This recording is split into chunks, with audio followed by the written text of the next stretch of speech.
Hello, everyone, and welcome back. Today we are talking about orcs. Now, this comes to me because I have one of my friends, and he's kind of texted me a little bit here.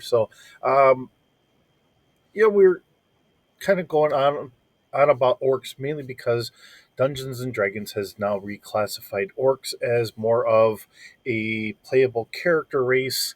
It's no longer demonized and considered a race of monsters or whatever else, and that's where we've kind of gone. As he's kind of discussing this to me, I kind of mentioned, well, in many ways here, because we have World of Warcraft, and orcs are a playable race in World of Warcraft.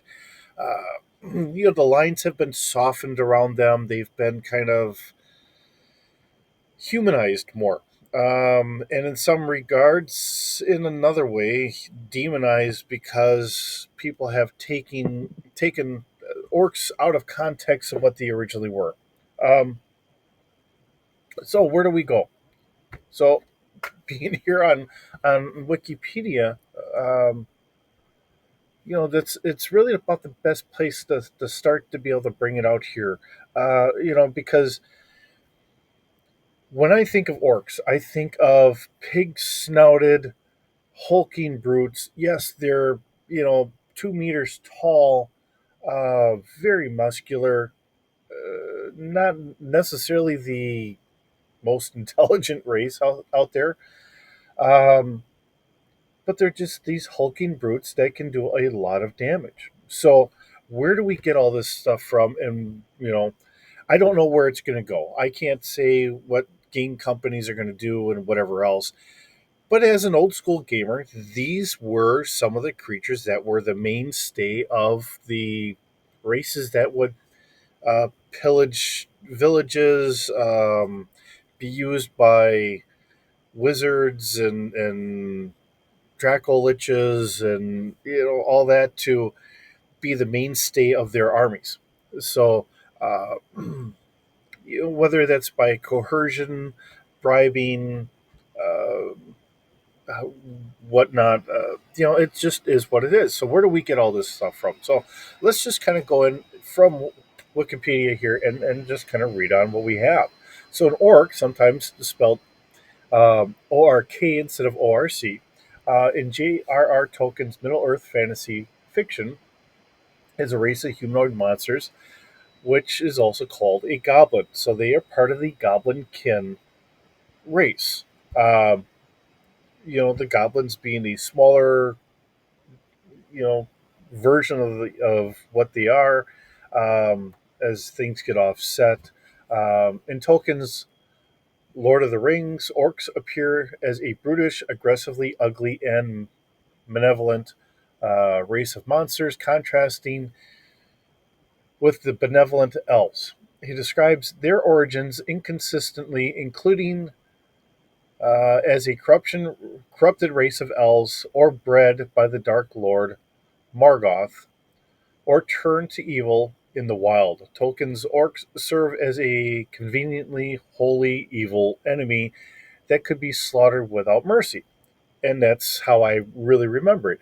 And I do want to say that Dungeons and Dragons comes very much from Lord of the Rings. And as it was early mentioned in that in some of the books, instead of watching a movie and you're trying to save the princess in the castle or whatever, and you get to see someone else's adventure, this is a time for you to take up your pen and paper. So your pencil is now your proverbial sword, and your dice is your luck of how things turn out, and you get to go on the adventure to save the princess, to save a village, to right the wrong, to whatever it is. And this was the origin of most modern role-playing games. However, this all takes place in whatever fiction that we have, and and we go from there. So the orc is a sort of hell devil in Old English literature, and the orc was a race of corrupted beings and descendants of Cain alongside the elf. According to the poem Beowulf, Tolkien adopted the term orc from these old as, as geez, from these old writings, which he professed was a choice made purely for phonetic suitability reasons. Tolkien's concept of orcs has been adapted into fantasy fiction in other authors and into games of many different genres, such as Dungeons and Dragons, Magic the Gathering, and Warcraft. And I will even add in there Star Wars. We do see an orc in Star Wars, although we don't call it an orc. It's a Gamorrean guard. They're orcs. When you look at the old classic, and I'll have pictures here, and I do have a Gamorrean guard, but it's also the same thing that we would have as an orc. It's the same thing. So, um, etymology, and I'm not the best at reading some of this stuff. All right, the Anglo-Saxon word orc, which Tolkien used, is generally thought of or thought to be derived from the Latin word or name orcus. Though Tolkien himself expressed doubt about this, the term orcus is glossed as orc. Geesh, the people that can put this together, I give them a lot of credit. Goblin, specter, or hell devil in the 10th century.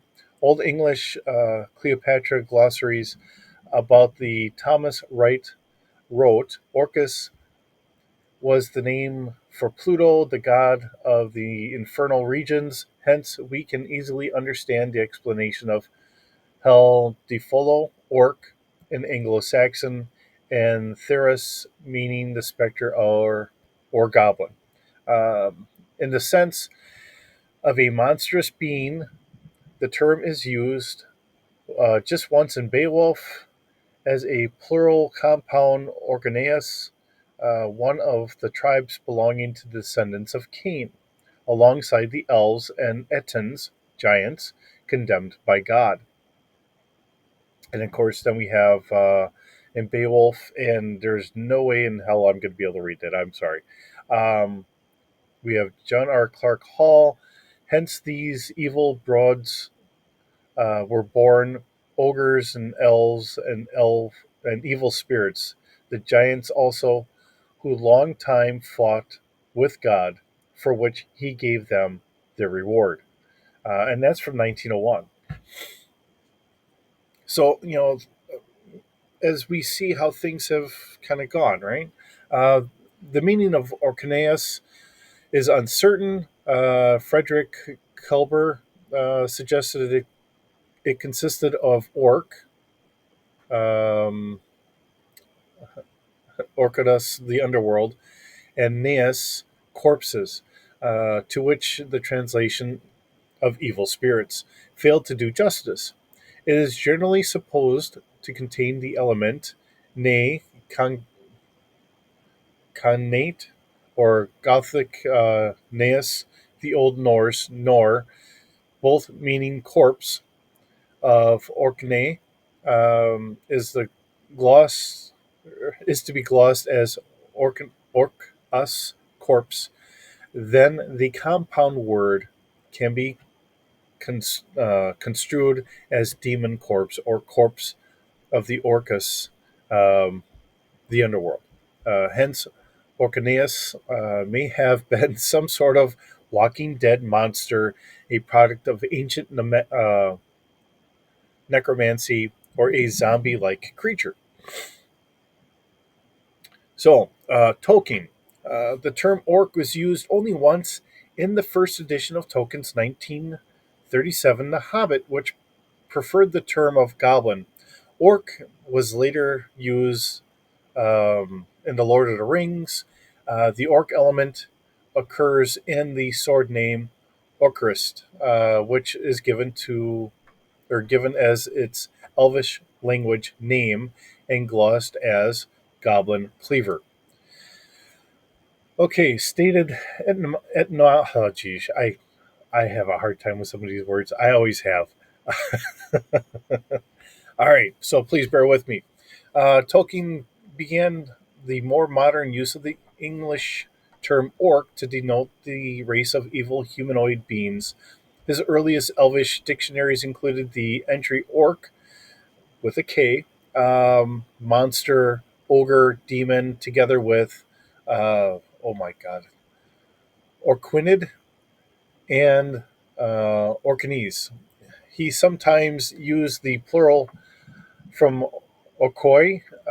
In his early texts, he stated that the Elvish words for orc were derived from the root ruku, fear, horror, in Quinya, orco, plural, orcor, on Cinerin, orch. I am out of my league on some of these, ladies and gentlemen, and I do apologize. Some of this stuff, because it's language that we don't use as much. And I remember in my younger days when going through catechism and all that, using theys and thy and all that stuff a lot more. So even using that today is harder for me to throw in when I'm doing like a D&D sense. So trying to get some of this stuff, because it's not our current tongue. It's not words that we normally use, or most of us use. I'm sure there's some people out there that are yelling at the screen that they're watching this on, and it's just one of those. Uh, this is not words I'm used to using as much, but it's where this stuff comes from.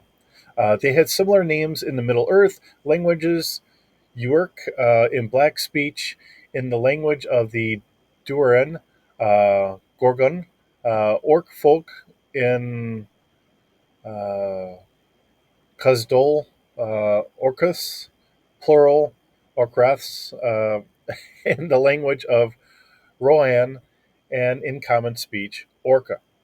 Tolkien stated in a letter to the novelist Naomi Mitchson that his orcs had been influenced by George MacDonald's The Princess and the Goblin. He explained that the word orc was derived from Old English orc demon, but only because of its photonic sensibility or suitability.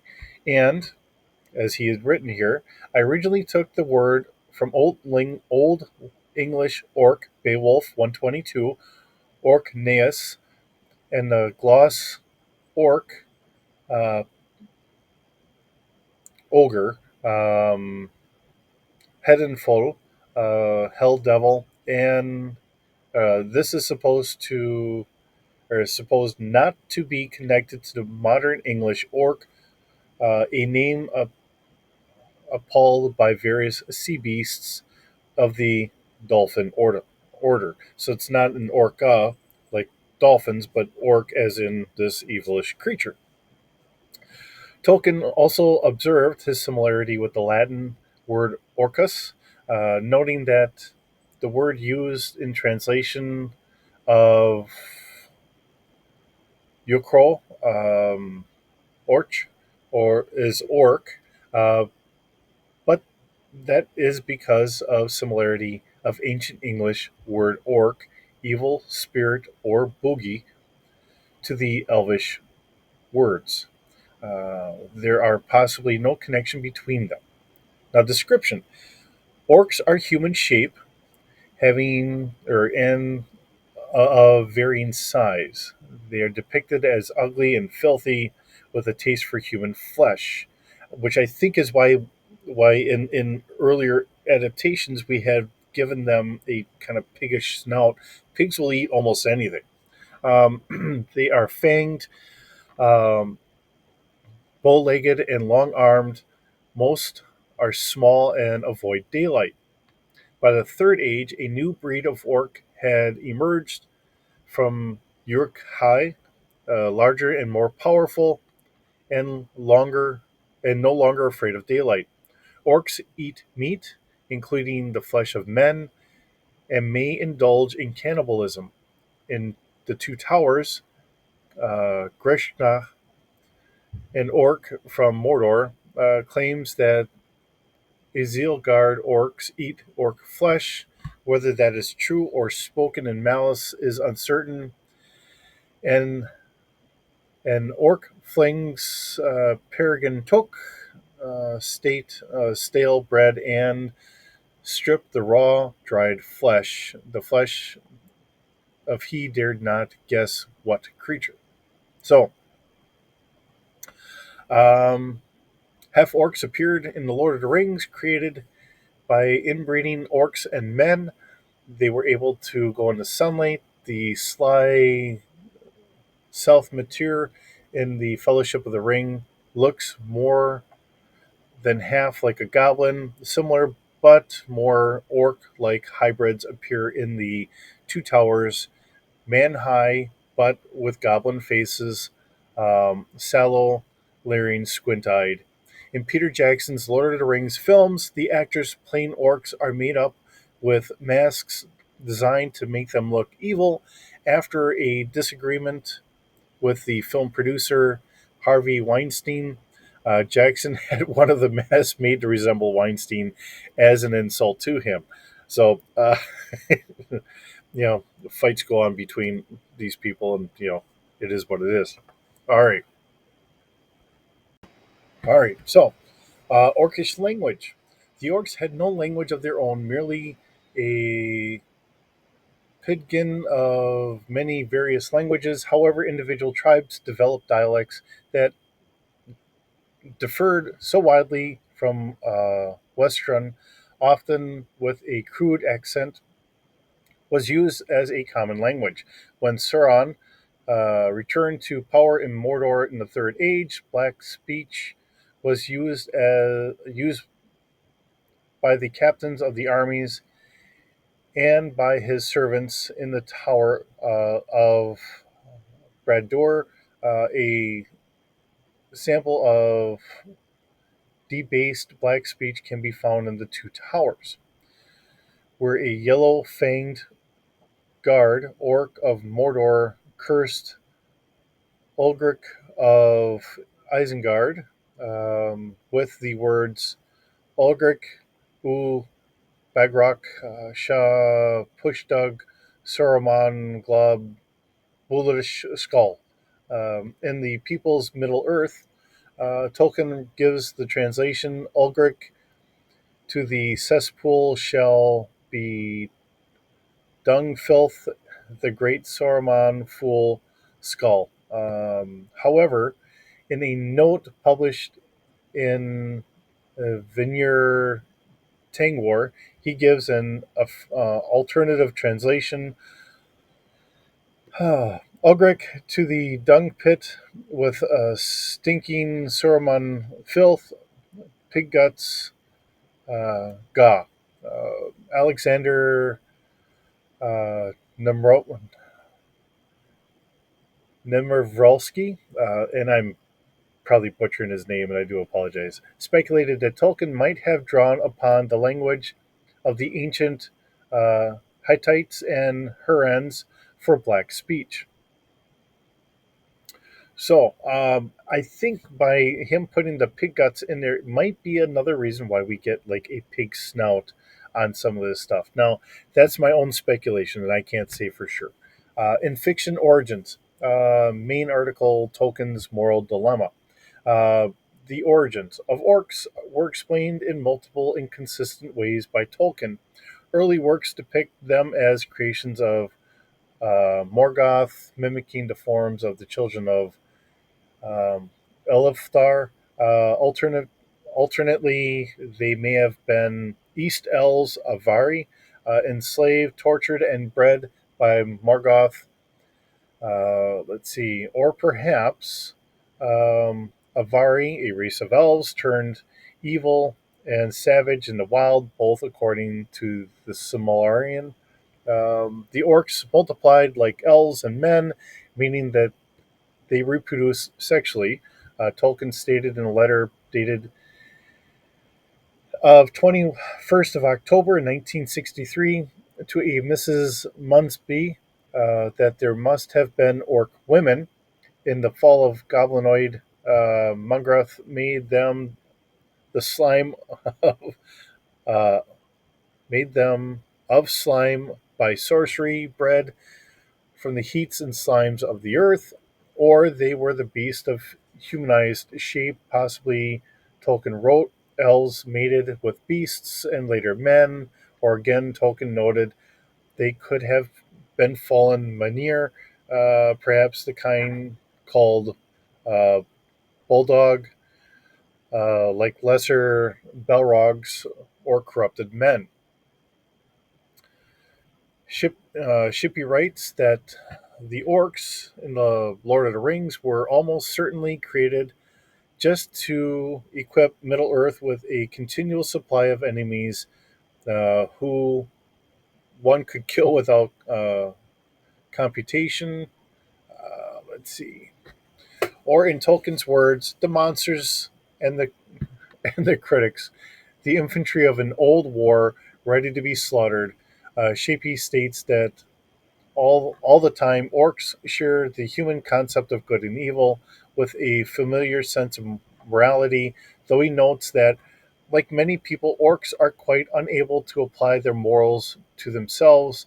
Shippey opened that Tolkien, as a Catholic, took it as a given that evil cannot make, only mock, so orcs could not have an equal and opposite morality to that of men or elves. In 1954 letter, Tolkien wrote that orcs were fundamentally a race of rational, incarnate creatures, though horribly corrupted, if no more than many men's to be met today. The scholar of English literature Robert Talley wrote in Mythlore that despite the uniform presence of orcs as loathsome, ugly, cruel, feared, and especially uh, terminable, Tolkien could not resist the urge to flesh out and humanize these inhuman creatures from time to time. In the process, giving them their own morality, Shipley notes that the two towers, the orc Gorbag disapproves of the regular elvish trick of abandoning a comrade, as he wrongly supposes Sam Gamgee has done to Frodo Baggins. Shippey describes the implied concept of evil as Bothian. That evil is the absence of good. He notes, however, that Tolkien did not agree that the concept of evil, Tolkien believed that evil had to be actively fought with war if necessary. That's something that Shippey describes as representing the menacing position that evil coexists with good and is at least equally as powerful. So now we have debated racism. So I think this is our more common issues. Uh, the possibility of racism in Tolkien's descriptions of orcs has been debated in Private Letter. Tolkien describes orcs as squat, broad, flat nosed, shallow skinned, with wide mouths, slant eyes, in fact, degraded and repulsive versions of the, to Europeans at least, lovely Mongol types. So now he's thrown out which the Mongols, which would be, Middle Eastern, Middle East Asia heritage, right? O'Hare describes orcs as subhuman race bred by Mogroth and or Sauron, although not created by them, that is morally irredeemable and deserves only death. They have a dark skinned and slanted eye, although they possess reason, speech, social organization, and, as Shippey mentions, a sort of moral sensibility. They are inherently evil. He notes Tolkien's own description of them, saying it could scarcely be more revealing as a representation of the other, and states it is also the production of his background and era. Like most of our inescapable prejudices, and or at the level of conscious intention, he was not a racist or an anti-Semite. He mentions Tolkien's letters to this effect. The literacy critic Jenny Turner, writing the London Review of Books, endorses Andrew O'Hara's comment on Salon.com that orcs are, by design and intention, the Northern Europeans' paranoid uh, culture of races he has dimly heard about. Tally describes the orcs as a demonized enemy, despite, he writes, Tolkien's own objections to demonization of the enemy. In the two world wars, in a letter to his son Christopher, who has served in the RAF in the Second World War, Tolkien wrote of orcs as appearing on both sides of the conflict. Yes, I think orcs are real, or orcs as real a creation in anything in realistic fiction. Only in real life are they only in real life they are on both sides, of course, for romance has grown out of allegory, and its wars are still derived from the inner war of allegory, in which good is on one side and various modes of badness on the other. The real exterior life men are on both sides, which means a motley alliance of orcs, beasts, demons, plain, natural, honest men, and angels. So,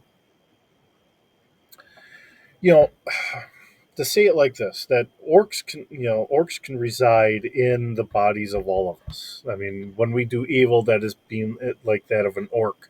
When we're being good, that means that we can be something very saint-like in that regard, right? Um, and unfortunately, to lay it out like this, you know, we have today we have World of Warcraft, which has a very nice look on orcs in so many ways. We've been able to play as orcs, and but they're a whole different orc. They have a whole different mythology than what we have elsewhere.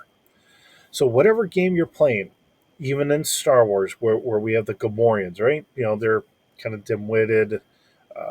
They're a race to be trifled with, but you know, it is one of those things. They are there. They are the orcs of Star Wars, used by crime lords and all that as brutes, and that's what they are. Whether it's in Middle Earth, whether it's in D&D, whether it's WoW, whether it's Star Wars, orcs are that similar brute. Now, we've made them look more human today than ever before. Some people want to say that they're from one race or another race or whatever else. I still prefer, as I've already kind of edited a little bit of this because I always fear I'm going to go over on what I'm allowed to go on my little editing software, which is the cheapest stuff that you can get. Orcs originally, to me, are a pig faced green monstrosity. Now, maybe some of them are going to be shorter, weaker. Maybe some of them are going to be big, hulking brutes that you just really worry about. However, you want to look at it. If we want to humanize them, if we want to make them more player characters, you could do that. But just keep in mind, whenever we do this, even in today's day and age, and this was written off way back when, back in the 80s, so I know that this ages. Um, when you are of a different race and you're coming into a town, people are going to have prejudices. And that always happens. It doesn't mean it's right, it doesn't mean it's wrong, it doesn't mean it's deserved. It's just something that's going to happen. Take this for an idea. Now, when you watch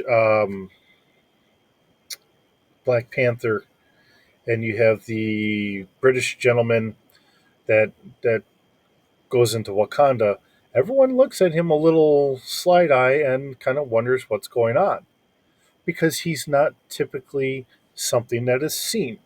Some people are going to worry about him because they've heard what the British are like. Some people are going to see them with a curiosity of, hey, something's different going on. And that's all to be expected. So we have to act accordingly. We're used to video games where it doesn't matter what you look like. If you have pink hair, green hair, um, you're blonde, you're, raven haired, whatever. You walk into a bar, nobody pays you any attention because you're just there. We're used to video games allowing us to do that. But the reality is, if you come into a bar and you have different colored hair, some people are going to raise an eyebrow and say, okay, we have somebody that's a little different from normal. And some people are going to be like, okay, it's kind of one of those days. It's just how the world really works. Now, because I do role playing games and I've done it so long, if you want to be an orc as a player character, and if your group says that that is acceptable in your world, then let it be acceptable. This is the beautiful thing about doing role playing games and talking about orcs in role playing senses. That is where we are. Whatever your group is fine with, but make sure that part is structured out in your game first. If you're playing with a group of old guys and orcs are the common beast of burden for all the ills of the world, then if you come in with a player character that's going to be an orc, expect some pushback.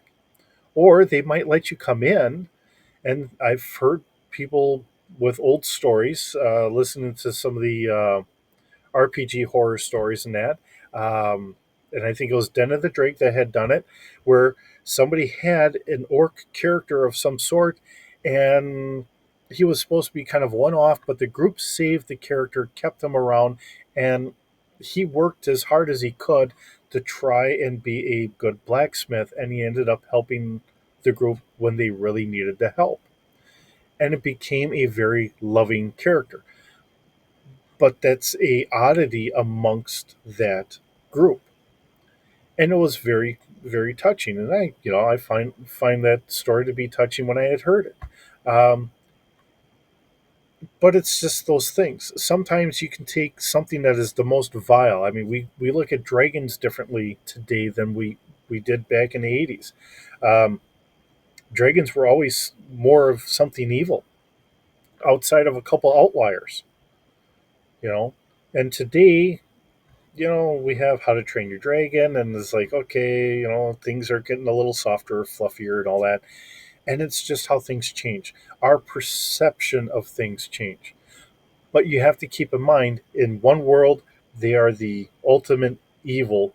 In another world, they are working hand in hand with civilization to better it all.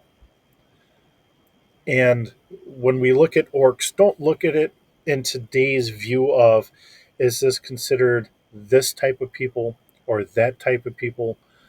Just think of it as what it is. That's where I really kind of get frustrated when we look at race as being a huge problem. I grew up with race being human. It doesn't say what skin color you are. Nobody cares.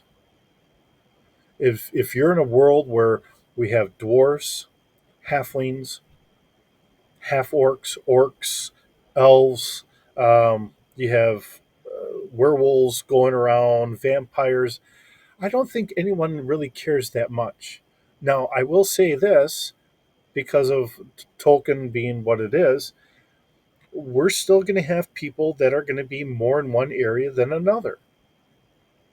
And sometimes that's going to be something of that. So you may have, you know, if you're playing Dungeons and Dragons and you say, hey, your character is a human, and you note that it is like an Asian descent, Now, I've never worried about what descent anybody's from, and I don't care. But if you wanted to note that, then okay. And then I might throw in there occasionally that maybe somebody makes a slight jab at it, and then the group will stick up for the character. You know, maybe it's a very outstanding monk or something like that that gives freely, food and clothing and that to children of the area that are orphans from whatever war that has gone on. You know, that stuff can always be turned on its ear, and that's the thought here. So that's where I'm really going with this, and we have to really look at it in the context of how is your game. Don't do a blanket of this is necessarily evil, this is necessarily good. Everyone's game is going to be different, and that's how we have to look at it. If you want a game where, and I'll throw this out here, you're going to be you'll have a character in a wheelchair, which I don't know how you're going to go through a dungeon like that with all the rocks and everything else that we typically would associate as being in the dungeon.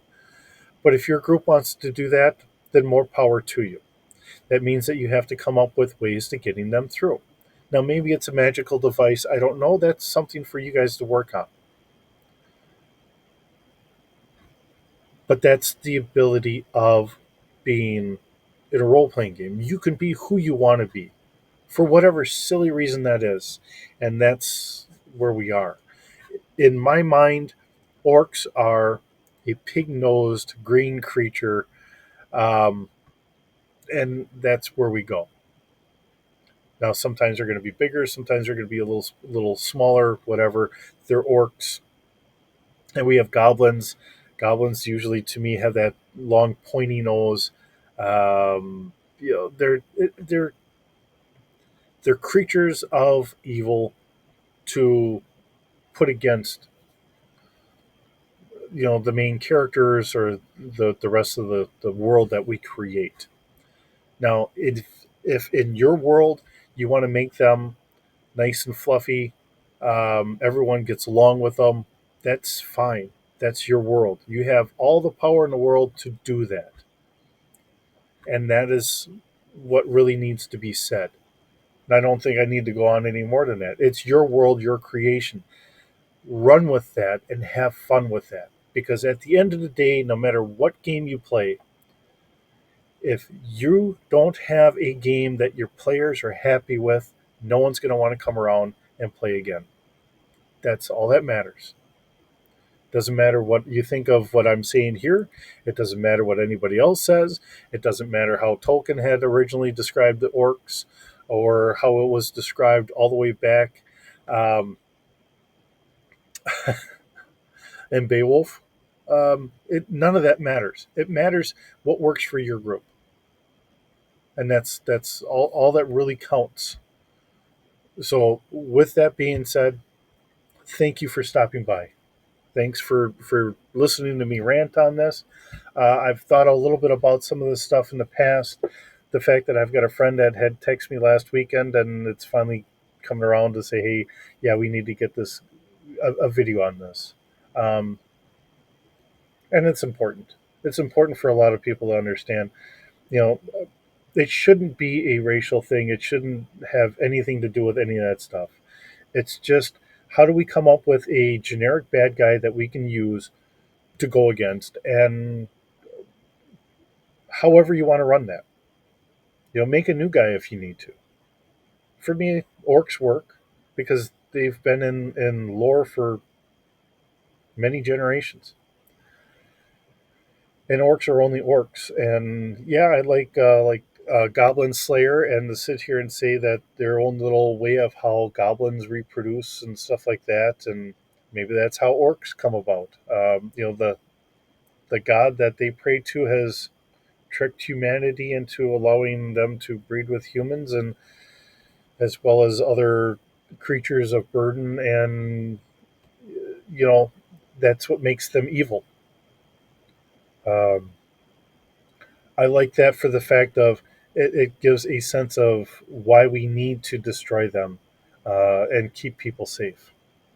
Civilization is precious, Even today, with all the people that we have in the world today, all of civilization is precious. And sometimes we get in each other's way, and our viewpoints are what causes spats of violence that we could probably do without. But on the other hand, sometimes opposing views kind of lead us to that. Not that it's right or wrong, it's just that it's something that's going to happen. And sometimes we just have to step back, and honestly, sometimes we just have to agree that we have different viewpoints and we just need to disagree. And when people write comments to me saying that they don't agree with something, I have no no issues with that whatsoever, because I'm only one voice. And there's so many other views in the world.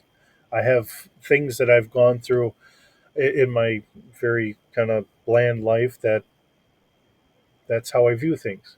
And other people have things that contradict that, and they see things differently for that very reason. And that's why I will never say somebody else's view is not valid. It's just that I may not agree with it. So, with that, again, thanks for visiting. Thanks for stopping by. Hope you're having a wonderful day, and I will see you in the next video.